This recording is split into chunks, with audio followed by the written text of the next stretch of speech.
நண்பர்களுக்கு வணக்கம். எல்லோரும் நன்றாக இருப்பீர்கள். கிரகங்களுடைய பாபத்துவ சுபத்துவ சூட்சும வலு அப்படிங்கிற ஒரு பிரீமியம் வீடியோ தலைப்பிலான கிரக வரிசைகளில் சனியை முடித்துவிட்டு வெற்றிகரமாக ராகுவிற்கு வந்திருக்கிறோம். அடிக்கடி சொல்லுவேன், கணிக்க சிக்கலான ஆனால் ஒரு சுவாரஸ்யமான கிரகம் ராகு. ராகுவே மிக உயர்நிலை புரிதலாக வேத ஜோதிடத்தில் இருப்பார் என்பதை அடிக்கடி சொல்லிக்கிட்டு வரேன். ராகுவே மிக அதிகமான ஒரு வேத ஜோதிடத்தில் மிக புரிதலாக ஒரு நிலையில் இருப்பார். ராகுவை கணிப்பதற்கு எவர் ஒருவருக்கு கை வந்து விட்டதோ அவர் ஜோதிடத்தில் பலன் சொல்வதற்கு தகுதியாயிட்டார்னு அர்த்தம். ஒரு ராகு, அதுக்காக இப்போது இங்கே சொல்வதை போல் ராகு தோஷம் கேது தோஷம் 7ல் இருந்தால் 8ல் இருந்தால் 2ல் இருந்தால் அதை நான் சொல்லலை. ராகு பகவான் எங்கே இருந்தால் எப்படிப்பட்ட பலன்களை செய்வார் அப்படிங்கிறது. ஏன்னா நான் அடிக்கடி சொல்கிறேன், அதாவது சாயாகிரகங்களின் சூட்சும நிலைகளுடைய கற்றைகளில் கூட ஜோதிடம் தேவரகசியமாக இதை ஒன்றில் ஆரம்ப பேரவாக அதான் எழுதினேன். பொது இடங்களில் என்னை சந்திப்பவர்கள் தங்களை அறிமுகப்படுத்தி கொள்ளும்போது 2011 நீங்கள் ஒரு மாத இதழில் எழுதின சாயாகிரகங்களின் சூட்சும நிலைகள் கட்டுரைகளை படித்திருக்கிறேன் அப்படின்னு தான் ஆரம்பிப்பாங்க அப்படின்னு கூட சொல்லியிருக்கிறேன். ஏன்னா ராகுவை பற்றி நான் எழுதிய ஒரு சாயாகிரகங்களின் சூட்சும நிலைகள் அப்படிங்கிற ஒரு கட்டுரைகள், அதற்கு பிறகு அது ராகுவின் சூட்சுமங்களா ஜோதிடமனம் தேவரகசியம் புத்தகத்தில் கூட அது இருக்குது. என்னுடைய பிளாக்கில் அது இதே தலைப்பில் சாயாகிரகங்களின் சூட்சும நிலைகள் அப்படின்னு சொல்லிட்டு இதே தலைப்பில் அந்த 11 கட்டுரைகளும் இருக்கின்றன. ஏன் அப்படி சொல்கிறேன்னா, ஆயிரம் லட்சோப லட்சம் ஸ்லோகங்கள், மூலக்கருத்துக்கள், பலன்கள், விதிகள் இருக்கக்கூடிய 7 கிரகங்களுக்கும் ஆயிரம் ஸ்லோகம் இருக்கக்கூடிய மூல நூல்களில் கூட ராகு கேதுக்கள் அப்படின்னு வந்துட்டிங்கன்னா வெறும் 10 ஸ்லோகம் அல்லது 20 ஸ்லோகத்தோடு முடிஞ்சிடும். அதற்கு காரணம் என்னென்னா, உன்னுடைய அனுபவத்தில் தான் ராகு கேதுக்களை நீ புரிந்து கொள்ள முடியும். இதை கூட நிறைய இடங்களில் சொல்லியிருக்கிறேன். எழுத்துக்களில் சொல்கிறது தான் இதுலேயும் சொல்லுவேன். என்ன கூடுதலான எழுதியது 10 வருடத்திற்கு முன்பு, அதை விட இப்போது சற்று அனுபவம் இருக்கிறது, சற்று அதிகமான பார்த்த ஜாதகங்களை பார்த்த ஒரு தன்மையும் சேர்ந்திருக்கிறது. அப்படிங்கிற போது இன்னும் கூடுதலான ஒரு ஞானம் இருக்கும். ஆகவே எழுத்திற்கும் இதுக்கும் அதிகமான வித்தியாசம் இருக்காது. அதிகமான வித்தியாசம் இல்லை, ஆனால் கூடுதலான அனுபவம் கொஞ்சம் தெரியும், அவ்வளவுதான். நான் சொன்னதை போல் ராகுதான் மிக அதிகமான புரிதல் தேவைப்படுகின்ற, மிக அதிகமான கவனம் தேவைப்படுகின்ற ஒரு கிரகமாக இருக்கும். ஏன்னா சூரியன் சந்திரன் மூல ஒளி கிரகங்களான சூரியனையும் சந்திரனையுமே மறைக்கின்ற ஆற்றல் ராகுவிற்கு தான் இருக்கிறது. மறைக்கின்ற ஆற்றல். அதோடு கூடுதலாக இன்னொன்று சொல்லிடலாம். என்ன சொல்லிடலாம், கிரக பலங்களுடைய வரிசையில் வரும்போதே ராகு கேதுக்கள் தான் முதலிடம் கொடுக்கப்படுகின்றன. 2வது நிலையாகத்தான் இந்த ஜோதிட சாஸ்திரத்தின் தலைவனாக கிரக பலம் வரிசையாக பார்த்திங்கன்னா, கிரக பலங்கள் இதை விட இது பெரியது, இதை விட இது பெரியதுன்னு கிரக பல வரிசை ஒன்று இருக்குது. கடைசியாக புதன் வருவார், ஒன்றும் ஆகாத இந்த இதுக்கான புதன் வருவார். இந்த வரிசையில் கூட முதல் நிலையாக சூரியனைத்தான் சொல்லணும். ஏன்னா சூரியனால் தான் நம்ம எல்லாருமே வந்தோம். சூரியனை வைத்து தான் நாம் அனைவரும் இருக்கிறோம். சூரியனால் தான் நாம் இந்த ஜோதிடமே, ஜோதி இஷம் என்கின்ற சாஸ்திரமே ஜோதியாகிய சூரியனை வைத்து மையமாக வைத்து சொல்லப்படுவது தான். அப்படிப்பட்ட ஒரு நிலையில் கூட நம்முடைய மூல நூல்களின் கிரக வரிசை, கிரக பல வரிசையில் ராகு கேதுக்களுக்கு அடுத்ததாக தான் சூரியன் வருவார். அதாவது முதன்மை பலம்னு எடுத்துக்கிட்டால் ராகு கேதுக்கள் தான். கேது முதன்மை, 2வது ராகுன்னு வரும். அது பற்றின சூட்சமாக என்னென்னு இன்னும் புரியல. ராகு தானே முதலாக இருக்கணும், ஏன்னா ராகு தானே ஆழமான இருட்டு. எல்லா நூல்களும் கேது தான் முதல் பலம், 2வது தான் ராகுன்னு சொல்லுது. அதில் எதனா தப்பு கூட இருக்கலாம். ராகு தான் முதல்ல. நம்ம தான் இப்போ தெரிஞ்சு தானே நம்ம அதாவது எதையும் ஆய்வு செய்யாமல் எடுத்துக்கொள்ளக்கூடாது அப்படிங்கிறது தான் உண்மை. மூலன்களில் கேது கிரகங்களில் முதலில் பலம் பொருந்தியவராகவும், 2வதாக ராகு பலம் பொருந்தியவராகவும், 3வதாக சூரியன், 4வதாக சந்திரன், அப்படி போகும். ஒளியின் தன்மைகளை வைத்து இந்த சுபர் அசுபர் சூட்சும கற்றைகளில் சில விஷயங்களை எழுதியிருப்பேன், படித்து பாருங்கள். இந்த பல வரிசை கூட உண்மையில் ராகு தான் முதல்ல பலம் அப்படிங்கிறதா வரணும். ஏன் கேது அப்படி வருது அப்படிங்கிறதும் தெரியல. அது நமக்கு தெரியலன்றதான் உண்மை. தெரியாததை தெரியலைன்றதான் ஒத்துக்கணும். ஏன்னா ராகு தான் அதிகமான தடுக்கும் தன்மை கொண்டவர். கொடுப்பதை பறிப்பவர் ராகு தான், கேது இல்லை. அதனால தான் நான் வந்து ராகு கேதுக்களில் ராகுவை மட்டும்தான் பாவராக்க சொல்லுகிறேனே தவிர கேது வந்து சூட்சும உள்ளத்தன்மை கொண்டவர் தான் அப்படின்னு சொல்கிறேன். பின்னாடை வருகின்ற ஒரு ஜோதிட அமைப்புகளில் நான் என்னுடைய அனுபவத்தின் அமைப்பில் சொல்லப்பட்டது சில நிலைகளில் உண்மைன்னு ஏற்றுக்கொள்ளப்பட்டு சில விதிகள் இனிமேல் வரத்தான் செய்யும்.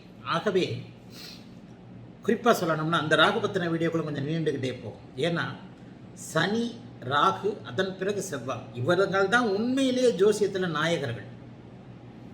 ஏன்னா சூரியன், சந்திரன், குரு, சுக்கிரன் இந்த நால்வரும் முதன்மை சுப கிரகங்கள், முதன்மையான அமைப்புகள் என்றுனா சுபகிரகங்கள், ஒளி கிரகம் அப்படின்னா கூட நம்மளில் வந்து 10% பேர் 5% பேர் தான் ஒளியோடு பிறந்தவர்கள், கொடுத்து வைத்தவர்கள். 90% பேர் உங்களையும் என்னையும் மாதிரி சாதாரணமான ஆட்கள் தான். அப்போ அந்த சாதாரணமான ஆட்களுடைய ஜாதகத்தில் சனி, செவ்வாய், ராகுவோடைய ஆதிக்கம் தான் மிக அதிகமாக வலுத்திருக்கும். ஆகவே சனியையும் செவ்வாயும் ராகுவையும் எவர் ஒருவர் முழுமையாக புரிந்து கொள்ளுகிறார்களோ அப்போது ஒளி கலப்புத்தன்மை, ஒளி தடுப்புத்தன்மை ஆகியவைகளை புரிந்து கொண்டு ஒருவருடைய ஜாதகத்தில் என்ன நடக்கும்ன்றதை சொல்லிவிடலாம். சுக்கிரன் உச்சமாக இருக்கிறார். இவருக்கு பெண்கள் அதிகம் கிடைப்பார்கள், காமம் அதிக இதாக இருக்கும். பெண்கள் சம்பந்தப்பட்ட அத்தனை விஷயங்கள்லையும் இவருக்கு எல்லா விதமான நன்மைகளும் நடக்கும் அப்படின்னு நாம் அந்த உச்ச சுக்கிரனை கணித்தால் அங்கே ராகு அவருடன் இணைந்து பெண் சுகத்தையே எண்ணாதவராக, பெண்கள் பற்றியே அறியாதவராக அந்த பலனை மாற்றுவார். நம்முடைய காஞ்சி தெய்வம் ஐயா மகாபெரியவர் அவருடைய ஜாதகத்தில் இந்த நிலையை குறிப்பிட்டு இருக்கிறேன். ஆக எந்த ஒரு செயலையும் மாற்றி அமைக்கக்கூடிய, சூரியனையே வலுத்து பழமிழக்க செய்யக்கூடிய ஒரு மிகப்பெரிய உன்னத அமைப்பு ராகு கேதுக்கள். ராகு கேதுக்களை கண்டுபிடிச்சது, ராகு கேதுக்கள் அமைப்பில் எல்லாத்தையுமே இதானது நம்ம இந்திய வேத ஜோதிடம்தான். மேலை நாடுகளில் கூட ராகு கேதுக்களுக்கு இத்தனை முக்கியத்துவம் இல்லை. ராகு கேதுக்கள் நம்முடைய இந்திய வேத ஜோதிட அமைப்பில் தான் பராசர மகரிஷியால் வந்து அதுக்கு இதுக்கான 120 வருஷம் விம்சோத்திரி தசா வருஷங்கள் எல்லாமே கொடுக்கப்பட்டு ராகு கேதுக்கள் முழுக்க இதால் பண்ணப்பட்டிருக்கு. ராகு கேதுக்களுடைய ஸ்பெஷல்னு கூட நிறைய நான் சொல்லியிருக்கிறேன். உண்மையிலே ராகு கேதுக்களுக்கு 3, 7, 11ஆம் பார்வைகள் இருக்குது அப்படின்னு சொல்லுவாங்க. என்னை பின்பற்றுகிறவர்கள் இந்த ராகு கேது பார்வைக்குள்ளே போகவே வேண்டாம். சில குப்பைகளை கண்டிப்பாக ஒதுக்கி தள்ளுங்கள். ராகு கேதுக்களுக்கு, இருள் கிரகங்களான ராகு கேதுக்களுக்கு பார்வை என்பது இல்லவே இல்லை. பார்வை என்பது கிரகங்களின் ஒரு விதமான ஒளி பிரதிபலிப்பு நிலை. 180 டிகிரி முனையில் சுற்றி வரக்கூடிய இருளை பிரதிபலிக்கும் தன்மை இல்லாத, அதை விட முக்கியமாக ஏன் ராகுக்கு எது ஸ்பெஷல்? மற்ற கிரகங்கள்லாம் கல், மண், வாயு, நீர் போன்றவைகளால் ஆனது. நம்முடைய பூமி 70% நீராலும் 30% தரையாலும் ஆன ஒரு கிரகம். சனியை எடுத்துக்கிட்டிங்கன்னா முழுக்க வாயு கிரகம். குருவும் ஒரு வாயு கிரகம் தான். அதாவது சனியை பற்றி அடிக்கடி சொல்வதை போல, சனியை விட ஒரு பெரிய கடல் இருக்குமானா அந்த கடலில் உட்காந்துக்கிட்டு ஒரு கொக்கி போட்டு இழுத்தோம்னா சனி வந்துடும், அந்த கடலில் மிதக்கும். நீரின் அடர்த்தியை விட சனியின் அடர்த்தி குறைவு. அளவில் பெருசாக இருந்தால் கூட சனியை விட ஒரு பெரிய கடலில் சனியை பிடிச்சி தள்ளினா சனி மிதக்கும். ஏனென்றால் அது ஒரு வாயு கோலம். அதை போலவே கல், மண்ணாலான, தரையாலான கோலங்கள். நம்முடைய நிலவு தரை இருக்கு. குருவுக்கு தரை கிடையாது, குருவும் வாய்க்கோலம் தான். செவ்வாய் நம்மை போலவே முழுமையான தரைக்கோலம். ஆக இந்த அமைப்புகளில் தரையும் அல்லாத, வாயுவும் அல்லாத, எந்த விதமான நீரும் அல்லாத அனைத்து நிலைமைகளிலும் பருப்பொருள் என்று சொல்லப்படக்கூடிய கல், மண், தரை போன்ற அமைப்புகள் எதுவுமே இல்லாத வெறும் பூமி, சந்திரனுடைய நிழல்கள் இந்த ராகு கேதுக்கள்.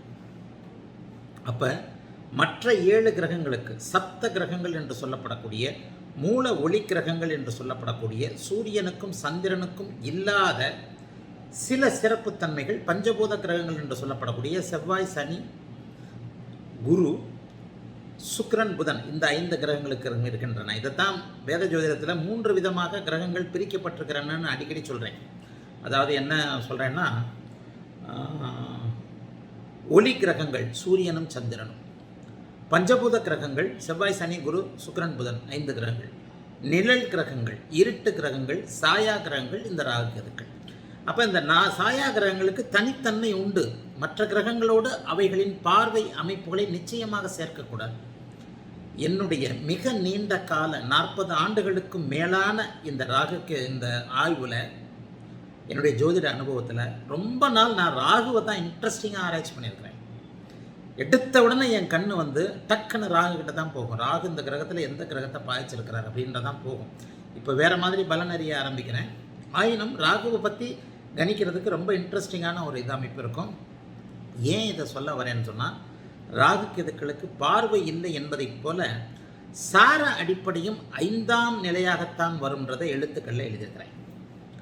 ராகு கேதுக்கள் சாரத்தின் அடிப்படையில் செயல்படுவது இல்லை. சாரத்தின் அடிப்படையை விட, இது கூட ஒரு தனியாக ஒரு வீடியோ போடலாம், எப்போ தசாபக்தி அமைப்புகள் செயல்படும், எப்பொழுது ஆதிபத்தியம் செயல்படும், எப்போது காரகத்துவம் செயல்படும், தசாபக்தியில் எப்போது சாரநாதனுடைய பலன்கள் செயல்படும். இதெல்லாம் பெரிய தலை சுத்துற விஷயம், பயங்கரமான தலை சுத்துற விஷயம். பொதுவாகவே பருப்பொருள் உள்ள கிரகங்கள் நட்சத்திரங்களின் ஒளியை வாங்கி அதன் மூலமான ஏதேனும் ஒரு ஒளி கலப்பு ஏற்பட்டு அதுவே சாரம் மூலம் என்கின்ற ஒரு வழியாக சொல்லப்படுகிறது. சந்திரனுக்கு பின்னால் இருக்கின்ற நட்சத்திரங்களின் அடிப்படையில் வந்து இவைகள் தீர்மானிக்கப்படுகின்றன, தசாபக்தி அமைப்புகள் தீர்மானிக்கப்படுகின்றன. ஒரு 12 வீடுகள் அடங்கிய ஒரு தலத்தில் 9 கிரகங்கள் அமருகின்றன. அதனுடைய அமரும் இருக்கை நட்சத்திரங்களால் ஆனது. அதைத்தான் சாரம்னு சொல்கிறோம். இந்த சாரத்திற்கு 7 கோள்களுக்கும் 2 ராகுகேது கோள்களுக்கும் வித்தியாசம் இருக்கிறது. நிச்சயமாக பெரிய வித்தியாசம் இருக்குது. இதை நான் வந்து 5ஆம் நிலைன்னு சொல்லியிருக்கிறேன். அடிக்கடி சொல்லுவேன், ராகுகேதுக்கள் தான் இருக்கும் வீட்டின் அதிபதியைப் போலவும், தன்னோடு இணைந்த கிரகத்தைப் போலவும், தன்னை பார்த்த கிரகத்தைப் போலவும், தனக்கு கேந்திரங்களில் இருக்கும் கிரகத்தைப் போலவும் 5ஆம் நிலையாக தான் சாரம் பெற்ற சாரநாதனின் அமைப்பிலையும் வேலை செய்யும். சாரம் என்பது 5வது நிலை தான். இதில் வந்து நம்ம மாற்றமே எடுத்துக்கூடாது. முதல்ல அவர் இருக்கும் வீட்டின் அதிபதி அப்படியே பிரதிபலிப்பார். இது ரொம்ப பெரிய முக்கியம். மற்ற கிரகங்களுக்கு இந்த வரிசை மாறலாம். ராகுகேதுக்களை தவிர்த்து மற்ற கிரகங்களுக்கு இந்த வரிசை மாறலாம். ஆயினும் கேந்திர அமைப்புகள் எல்லாம் வந்து முன்னிலைப்படுத்தக்கூடாது. மற்ற கிரகங்கள் எடுத்துக்கிட்டிங்கன்னா, இப்போ சூரியன் ஒரு வீட்டில் இருக்கிறார். எடுத்தடுப்பில் அந்த வீட்டின் அதிபதியைப் போல அவர் பலன் செய்து விடுவதில்லை. அவரைப் போலவே அவருடைய காரக அமைப்பில் தான் அவர் பண்ணுவார். அவருடைய தசையில் அவரை போலவே அவர் செயல்பட ஆரம்பிப்பார். சூரிய தசை வந்துருச்சு, சூரியனுடைய காரகத்துவம் என்ன? தகப்பன் நன்றாக இருக்க போகிறார் அல்லது பாதிக்கப்பட போகிறார். அதன் பிறகுதான் வீடு கொடுத்தவனுடைய விஷயம். இது இந்த பெரிய சூட்சுமம். இது ஒரு தனி வீடியோவாக புது வீடியோவாக கூட போடலாம். ராகுகேதுக்கள் எடுத்தவுடன் தன்னுடைய வீட்டின் அதிபதியின் செயலை செய்ய போகின்றன. ஏனென்றால் அவை பருப்பொருள் இல்லாத கிரகம், கல் மண்ணு தரகிற எதுவுமே இல்லாத ஒரு மாய நிழல் தோற்றம். ஆனால் சூரியன், சந்திரன் போன்றவைகள் தசை நடக்கும் பொழுது சூரியன் அவரை போல செயல்பட ஆரம்பிப்பார். காரகத்துவ விஷயங்கள்ல சூரியன் வந்தவுடனே, சூரியன் நன்றாக இருந்தால், சூரியன் எத்தனையாவது வீட்டிற்கு அதிபதியோ அந்த வீட்டின் ஆதிபத்திய நிலைகளும் சூரியனின் காரகத்துவங்கள் என்று சொல்லப்படக்கூடிய தந்தை, எலக்ட்ரிக்கல், அதுதும் அம்மா. சந்திரன் வந்தால் தாயார். சந்திரன் கெட்டு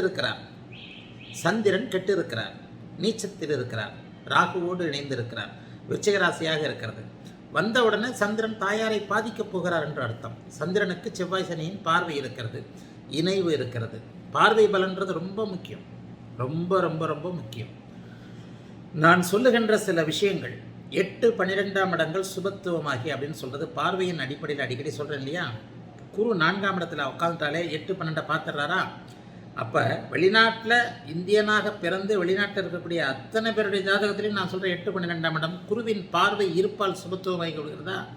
ஆக பாவக பலனை விட கிரகங்கள் அமருகின்ற பாவக பலனையும், அந்த கிரகங்கள் அமர்ந்த நட்சத்திர பலனையும், அந்த கிரகங்கள் ஏற்றுக்கொண்டிருக்கின்ற ஆதிபத்திய காரக பலனையும், அந்த கிரகங்கள் பார்க்கப்படுகின்ற திருப்பலத்தையும், இதைத்தான் திருப்பலம்னு 3 நூல்கள் சொல்லிச்சு. திக்பலம், திருப்பலம், ஸ்தானபலம், திருப்பலம், திக்பலம்.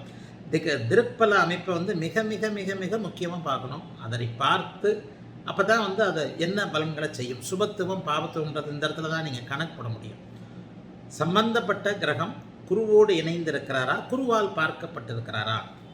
உதாரணமாக டக்குன்னு நினைவுக்கு வரதை சொல்கிறேன். எழுத்தாளர் சுஜாதா ஜாதகம் 180 டிகிரியில் குரு பார்க்கிறார். யாரை புதனை பார்க்கிறார். அவர் ஒரு எழுத்தாளர். 180 டிகிரியில் புதனை குரு பார்க்கிறார். ஒரே டிகிரியில் பங்கப்படாத குரு. சமீபத்தில் போட்டிருக்கிறேன் பாருங்கள். இது மாதிரி அடுத்தடுத்து வேணால் கொஞ்சம் டைம் இல்லாதனால தான் கொஞ்சம் அடுத்தடுத்து வீடியோ போடுறதுல சுணங்குது. கடன்ட்டு அந்த மாத வீடியோக்களை ஃபில் பண்ணிடலாம். அப்போ 180 டிகிரியில் குரு பார்க்கிறார்.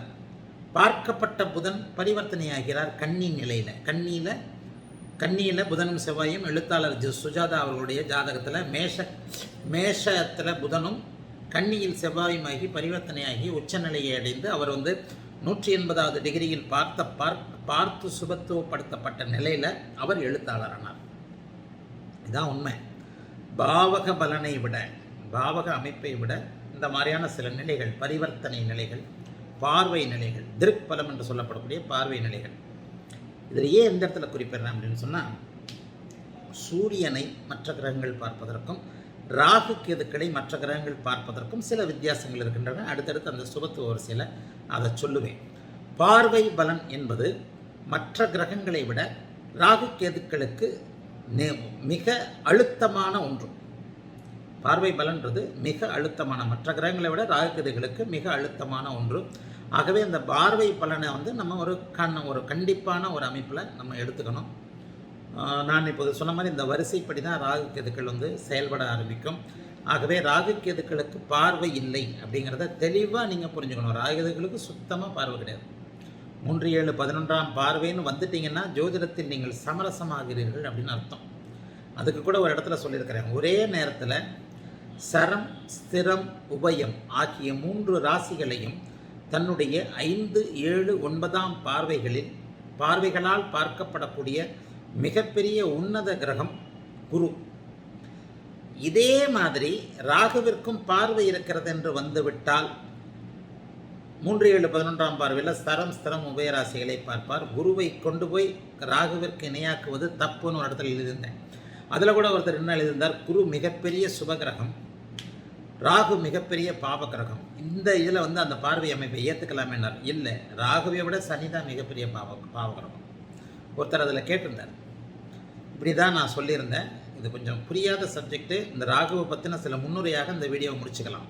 அதாவது ராகுவிற்கு ஏன் 3, 17, 3, 7 ராகுவிற்கு 3, 7, 11 பார்வைகள் இருக்கின்றன சில சொல்லுது. ராகுவிற்கு பார்வை கிடையாது. ஆனால் ராகு 7ஆம் இடத்தை தொடர்பு கொள்ளும் எதிரே கேது இருப்பதால் அந்த தொடர்பை பார்வைன்னு எடுத்துக்க வேண்டாம் அப்படின்னு எழுதியிருந்தேன். அதற்கு காரணம் கொடுத்திருந்தேன். மிகப்பெரிய இயற்கை சுவரான எதையும் மாற்றவல்ல தன்னுடைய பார்வையின் மூலமாக, பார்வை என்கின்ற ஒரு வீட்டோ அதிகாரத்தின் மூலமாக குற்றமுள்ள தோஷமுள்ள அனைத்து ஜாதகங்களையும் தன்னுடைய ஒரே ஒரு திருப்பலத்தால், திருப்பார்வையால், குருபார்க்க கோடி நன்மை என்கின்ற அமைப்பில் தான் பெற்றிருக்கின்ற வலுவை பொறுத்து அனைத்தையும் மாற்றவல்ல குருவிற்கு 5, 7, 9ஆம் பார்வைகள் சொல்லப்பட்டிருக்கின்றன. குருவின் 5, 7, 9ஆம் பார்வைகளுடைய முழுமையான அர்த்தம், ஒரே நேரத்தில் குரு சர, ஸ்திர, உபயராசிகளை பார்ப்பார். தன்னுடைய பார்வையில் 5ஆம் பார்வையாக சரத்தை பார்த்தால் அடுத்த ஸ்திரம், உபயம் இது போன்ற ஒரு அமைப்புகளை பார்ப்பார். இந்த அமைப்பு குருவிற்கு மட்டுமே இருக்கக்கூடிய ஒரு வேத ஜோதிட ஒரு சூட்சும நிலை. ராகுகேதுக்களுக்கும் 3, 7, 11ஆம் இடங்கள் ராகுகேதுக்களுக்கும் பார்வை இருக்குதுன்னு எடுத்துக்கிட்டால் ராகு கேதுக்களும் குருவிற்கு இணையாக இதே மாதிரியாக சர, ஸ்திர, உபயராசிகளை பார்ப்பார்கள். அதனால ராகுகேதுக்களுக்கு பார்வை இல்லை. குருவிற்கு நிகராக ராகுகேதுக்களை கொண்டு போக முடியாதுன்னு சொன்னபோது ஒரு நேயர் கேட்டிருந்தார். என்ன கேட்டிருந்தார் அப்படின்னா, இப்போது நான் சொன்னதை போல சுபகிரகமான குரு அவருக்கு 5, 7, 9 பார்வைகள் இருப்பதை போல பாவகிரகமான கடுமையான முதல்நிலை சுபர், முதல்நிலை பாவகிரகமான ராகுவிற்கு இதே மாதிரியான 3 பார்வைகள் இருப்பது லாஜிக் படி பொருத்தம் தானே ஐயா அப்படின்னு கேட்டிருந்தார். அதுவும் தப்பு. ஏன்னா முதன்மை சுபகிரகம் குரு, முதன்மை பாவகிரகம் சனி தான், ராகுக்கு அது கிடையாது. அதனால தான் சனிக்கும் 3, 7, 10 3 பார்வைகள் கொடுக்கப்பட்டிருக்கின்றன. முதன்மை பாவகம். ஏன்னா கட்டுக்கு உட்பட்ட நிபந்தனைகளுக்கு உட்பட்ட பாவரில் முதன்மை பாவர் ராகு. ராகு சுபருடைய வீட்டில் இருக்கும்போது சுபராகி விடுவார், பாவருடைய வீட்டில் இருக்கும்போது முழுக்க பாவர். இந்த பாவத்துவமும் சுபத்துவமும் எந்த இடத்தில் கலக்கின்றன? அடிக்கடி என்ன சொல்கிறேன், செவ்வாய் சனி பார்க்கக்கூடாது, குரு சுக்கிரன் பார்க்க வேண்டும். அப்போ செவ்வாய் சனியும் பார்த்து குரு சுக்கிரனும் பார்த்தா அந்த இடத்துல தலை சுற்றிடும். அப்பாயின்மெண்ட்டில் என்கிட்ட கேட்குறவங்க இதை தான் சொல்லுவீங்க, ஐயா 4 கிரகம் எனக்கு பார்க்குது, ராகு என்ன செய்ய போகிறார்? 8 கிரகம், கேதுவை தவிர்த்து மற்ற 7 கிரகங்களும் ராகுவை பார்த்து தொடர்பு கொண்ட ஜாதகங்கள்லாம் இருக்குது. அதெல்லாம் ஆர்டிக்கலில் எழுதியிருக்கிறேன், படிங்க. ஆக இன்றைய வீடியோ ராகுவின் சூட்சும நிலை அப்படிங்கிற தலைப்பில் நம்ம அடுத்த வீடியோவிலேருந்து அவருடைய சுபத்துவ பாவத்துவ நிலைகளை சற்று பொறுமையாக ஒரு 4-5 வீடியோவில் பார்க்கலாம். ஏன்னா ராகு ரொம்ப முக்கியமான ஒரு கிரகம். உங்களுக்கு அதில் தான் சில விஷயங்கள் பிடிவிடும். சரியா? வாழ்த்துக்கள். எல்லோரும் நன்றாக இருப்பீர்கள்.